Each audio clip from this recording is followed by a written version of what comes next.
So the first obvious market driver is the fake industry. We researched about $3 trillion revenue is done by the fake industry. If the fake industry was a country, it would be the 8th largest in the world after Great Britain and France. Why is this a problem? The problem is the second driver is that online trading, e-commerce, online sales, also secondary marketplaces for art, for luxury is growing a lot. And especially in those situations, fakes are a really big problem.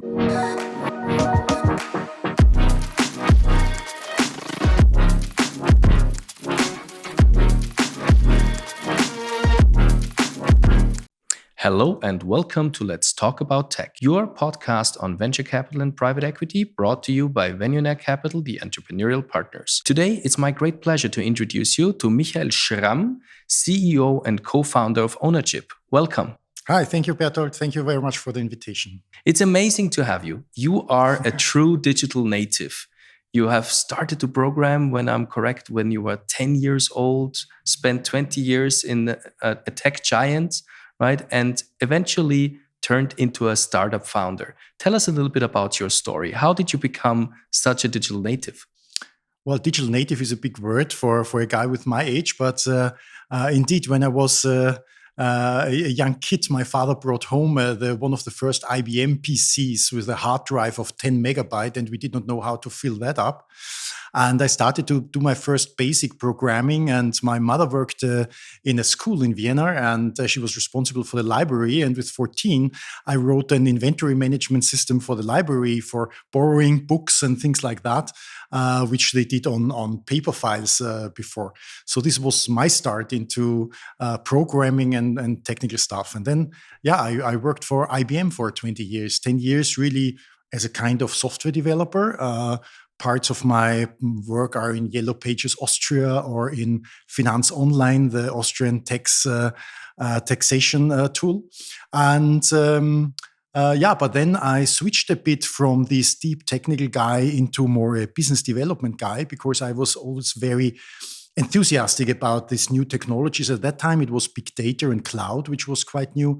And I became responsible for cloud and big data in Austria. And then I worked also had some international years, which was also very interesting for me, where I learned a lot, intercultural management, because I was in the software department for Russia, Eastern Europe, Middle East, Africa. Was a lot of traveling, a lot of getting known to this world. And so this was my first part of my technical career, where I learned, I would say. Then I founded my first startup. It was a kind of Parship for shared apartments. This was a strong learning curve. Because I learned the difference between an entrepreneur and a ventrepreneur. When I was invited to present at the Fuck Up Nights Vienna, I realized, I did something wrong. But it was a great learning experience to understand how to create a startup, what is important, what to focus on, what to not focus on, because I won Startup Life competition. I got a public grant. Forbes Austria named me top 5 startups. 2016 was that. And but I did not earn €1. And then I learned what creating a business really means, and what is different to creating a product. And so after 3 years, I ran out of money, and then I said, wow, I need to earn some money again. And I was asked to join EY, Ernst & Young Technology Consultant. I was leading the Blockchain Competence Center for Germany, Switzerland, and Austria for 4.5 years. We did blockchain projects in the area of supply chains, logistics, things like that, with a small but great team of 8 people working there. And then 2.5 years, I was found. I did not found. I was found, to be precise, by the business angels who had the idea of OwnerChip, and this is where I'm today. So first of all, I want to congratulate you that you failed once, because I believe the best founders actually need to experience, right, how it feels when something goes wrong. And usually you learn the most out of that, right? So really, from the bottom of my heart, congratulations to that one. Thank you. I do honestly believe you guys will learn more when you fail other than when you succeed. But let's come to this success story of today, which is still a steep learning curve, as I can imagine. So today you're wearing the T-shirt OwnerChip, right? This is the today's company that you are building. Here it's about physical assets on a blockchain. So basically a digital twin for physical assets. What was the idea these business angels had, and why did you jump on that idea? Yeah, so why? There was maybe a personal why and there's a market why. The personal why is that I was always very, very interested in how can we leverage new technologies for real life problems. So this was always driving me and my projects I did at IBM, at EY. So this was a major topic there. And looking at the market drivers, so the first obvious market driver is the fake industry. So there are different numbers, but we researched about $3 trillion revenue is done by the fake industry. If the fake industry was a country, it would be the 8th largest in the world after Great Britain and France. Why is this a problem? The problem is, the second driver is that online trading, e-commerce, online sales is huge growing. Also secondary marketplaces for art, for luxuries, for expensive stuff is growing a lot.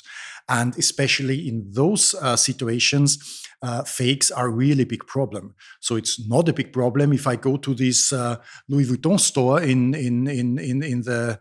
downtown, buy a handbag there because I trust this shop. But when I buying online on e-commerce platforms, there it is a big topic. And the third driver, a market driver, is regulations. More and more EU regulations are coming, like supply chain laws, digital product passports. So companies, brands are anyway now urged to do something to explain their products, explain the background, the supply chain, the ethic, and the ecological background of the products. So those companies are now forced to do something, and we offer them a way where it's not just a regulatory compliance thing, but they can even leverage it for market purposes and for other additional advantages. Okay, so basically there's a regulatory driver is what you're saying, and you're leveraging this into a user experience. Exactly. Okay. What kind of regulations are those that you're referring to? Is it this Supply Chain Act that I recall? So part of the Supply Chain Act is the first real concrete thing is the digital product passport. So it starts in April now with the first tranche of products, which is electronics, chemicals, textiles, fashion, things like that, where companies have to prove where does the raw material come from, is it ethical standards behind it, and things like that. So, and there's a phased approach. When it's the first phase starts now in April, and it will be rolled out in the next years for other products and things like that. I mean, there's room for sponsoring, right? Because I'm just mentioning H&M is the one that comes to my mind. So H&M then would sell me a T-shirt with a chip. Not necessarily a chip. So they will sell you typically with a QR code or something that you can scan and find the history. So just for the sake of the digital product passport, a QR code and a website explaining, okay, for this jacket, this was the raw materials, and then this is the countries they are coming from, it's enough. But if you are considering to equip it with a chip, you have, besides the compliance stuff, you have the opportunity to fill it up with a digital experience for your customer. You have a digital twin which is tightened to a single object. Of course, it's maybe not valuable or valid, feasible for every kind of very cheap thing. So we are addressing items and products that start at somewhere at 200 to 500 euros, go up to maybe 20 to 50,000 euros. So in this price segment, we believe that this can help not only for compliance, but also offers the possibility to have what we call a product capsule. You know, the Mm-hmm. time capsule that you did in the garden, and you put it and take it out 10 years later and you see the history. Mm-hmm. So we are doing a product capsule for the past, for the present, and for the future. So it's this digital thing, this digital capsule that is attached to items, to products that on one hand talk about the past, certificates, authenticity, provenance, what happened to the thing. That helps with the present in sense of you can interact and people can interact with the thing with your smartphone. It gives you a communication channel, brand engagement, things like that.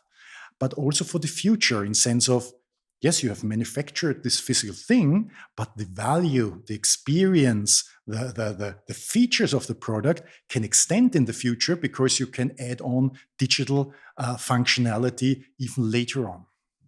Crazy. Do you have an example for that? Yes, I brought some things with. Maybe that's our first customer is the Stibo from Graz, who is a painter, and since 3 years already, he's shipping all his items, and he uses that as his way to communicate to clients. It's his USB.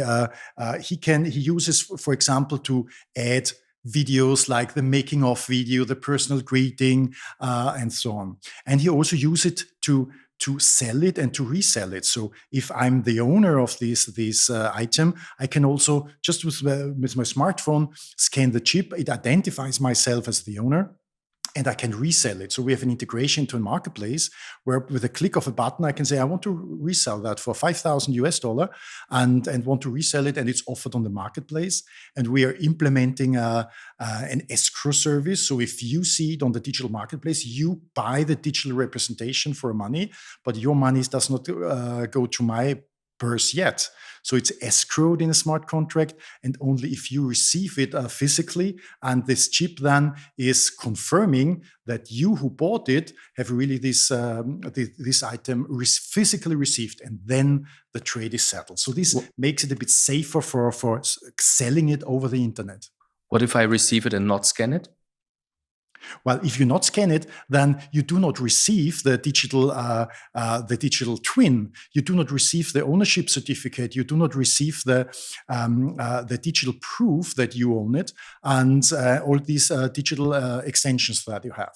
And we have then some manual mechanism to maybe settle that in manual. Okay, so then I'm basically digitally found as a thief. Exactly. Okay. Yeah.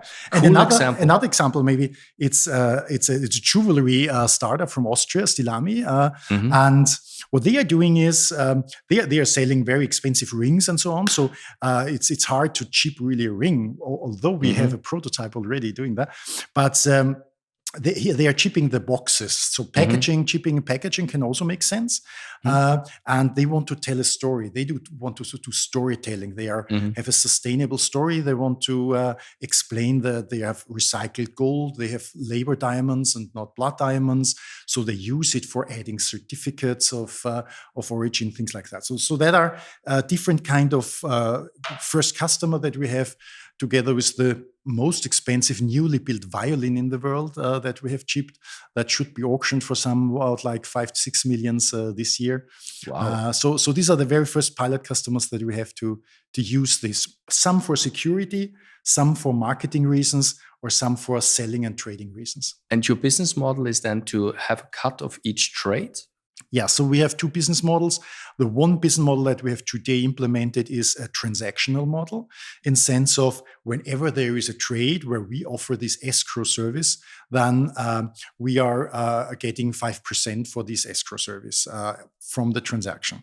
The second business model that we're aiming at in the future is to have additionally for some special kind of customers like brands or producers, a subscription model, because in this subscription model, we can provide these companies a bit insight into data, insight into what happens to their things. We give them a communication channels to customers, because even 2 years after they sold something, they can still communicate with the chip. They can send additional digital content, invitations, and other things that they want to communicate to their customers. And that's what we plan for the future, especially for brands and producers. I like to collect watches, right? So if my watch would be chipped, right, and I'm selling one to buy another one, right, maybe, then the watch company, let's say Breitling, Rolex, whatever, right, they then could make a push-up notification into the wallet of the new owner of my watch. Exactly. Oh, that's incredible. Yeah. And especially as you mentioned, watches like Rolex. So these companies are very, very interested in what happens after they sold you. So when you buy a Rolex, you typically sign that you do not resell it within 12 months and things like that. Yeah, so you're not allowed to. They have a very strong opinion and what could happen. They need insights, and they want insights. And how do those use cases come up? Are the companies approaching you and basically tell you, hey, we found OwnerChip and this is what we want to do with it? Or is it your creativity that you come up with certain use cases and you approach industry by industry, certain brands to work with you? Well, unfortunately, we are not in your option one yet. Yeah, so we're quite at this. We started 2 years ago, so we are not that famous yet that brands are coming to us. So it's us who we are just experimenting. We started with a lot of artists and we call it creators, not necessarily art, but handcrafted stuff. And our very first prototype was with Stin, the Styrian gin that had a limited edition of 1,000 bottles that were chipped to say, that's the number 372 for fake protection. And we are now experimenting in different industries. So on one hand, we want to target brands like collectibles. So, from action figures to trading cards, this is a very strong area where there's a lot of secondhand trading. There is expensive stuff going graded and being traded. And on the other hand, these luxury brands are an obvious fit, but for different reasons. So we have on one hand this marketplace kind of customers where it's more these transactional things, auction houses. So this is one target group, and the other target group is more the brands and producers for different kind of value propositions. But when you're a collector of sports cards, right? I used to have ice hockey cards, right? Those cards are not expensive, right? They might become expensive later, right, as collectibles, but at the time you buy them, they're rather cheap. So what is the total cost of such a chip, right? If, let's say, somebody producing baseball cards wants to implement OwnerChip, is that affordable? Would that make sense? Or is it really only for luxury products?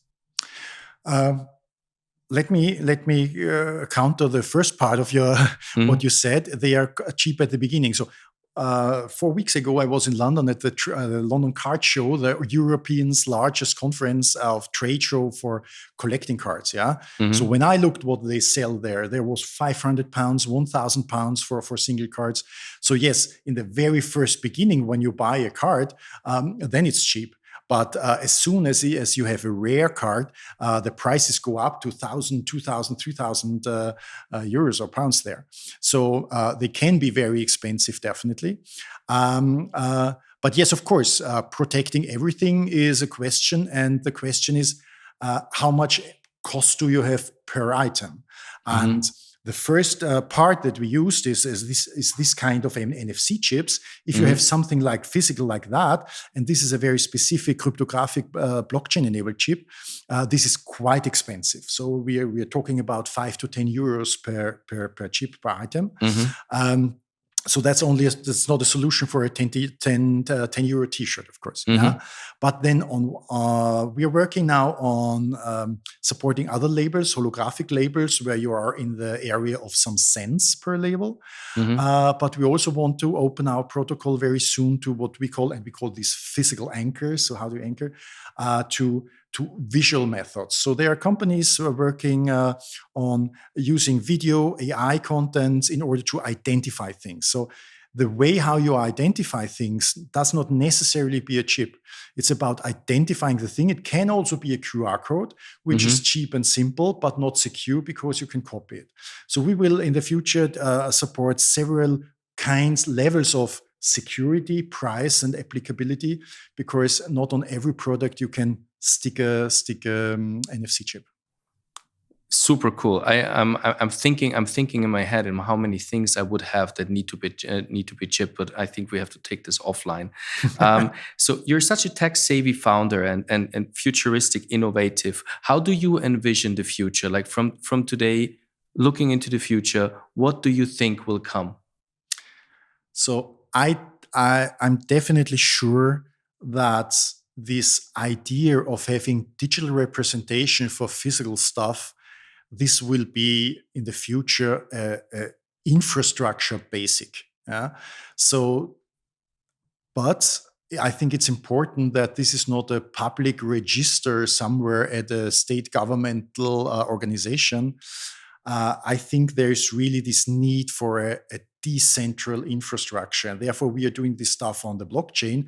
Everybody can access it and everybody can use it and nobody controls it. And so I really believe that these digital representations of physical things, not only for high value things, not only for the luxury super Rolex, but for anything to bring more security, to bring more customer engagement, and to increase the digital experience of products. I think this will be a topic for every brand in every situations. And we are part of building this infrastructure for bringing physical things on chains. I think that's a very important set of Lego pieces that will then be compiled to things we cannot imagine now. So our use cases now in our mind is authenticity and brand engagement. But the ideas of fractioned ownership that we know from RWA, from real world asset tokenization, things like that, will come to physical stuff as well as collaterals. So this is my Picasso and I give it for my bank mortgage as a collateral, but it still is in my wall. I think of insurance companies, who want they insure my stuff and they want to see that it's still there. They often want to have insight to calculate the risk. I'm thinking of logistics companies, where with a click of a button, I can share details which are only relevant for my significant personal item and can order shipments of things. So I think this idea of having a digital twin or representation or product capsule, as we call it, for physical things makes sense in so many areas that we cannot imagine now. So it needs an infrastructure for that. And this is what we are building. I'm just imagining, let's say in 10 years, I'm buying a Porsche, right? That is chipped by OwnerChip. And there is an AR, augmented reality interaction with my NFT, I assume, on the blockchain, right? That does something funky, right? That I like on my rare Porsche, right? One of 100 pieces, maybe. And then I'm stupid enough, like some of the people having Bitcoin, and I'm losing my token, right? So what happens then? Then my Porsche, my collectible, suddenly with digital twin lost, is worth nothing anymore. Or is there a way to keep me safe as a user? So you mean if you lose your NFT, your Yes. token because you lose your wallet? Yeah. So you can lose it as you can lose your certificate card for your watch or whatever. So, but I think we have implemented it today with an NFT indeed, but we are thinking of changing it in the future into a system of what we call attestations. So it's not necessarily that you have the NFT in your wallet to prove ownership. It's about your identity as a person, as a potential holder, and it's the identity of the product. So how you connect them, NFT is one today's traditional way. Traditional with NFT is good, but it's one the classical way how to have ownership, a digital version of ownership, but. We are just moving into another way how ownership can be attested by other means, because we also have the problem that we are talking about not only about crypto nerds that know how to use wallets and things like that. We are talking about end users that do not necessarily know what is blockchain, what is NFT, what is a wallet.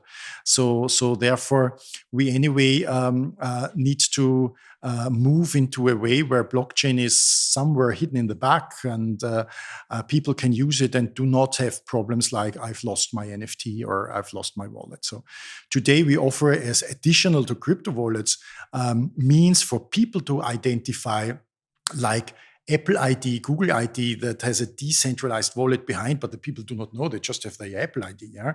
Or for some, we are using just smart cards, which is a hardware wallet, in fact. But for normal people, they see it as a card with a PIN code, a 4-digit PIN code. Yeah. Mm-hmm. And then there are mechanisms.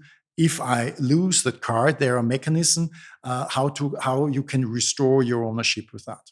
Okay, so I basically register with my identification, is your vision in the future. And since exactly. I have bought it, which you know through your escrow service, I'm the legitimate owner and I can restore that. I think you're up for something big. I mean, even Apple is bringing a blockchain wallet, as we have read in the news just lately. It's really amazing.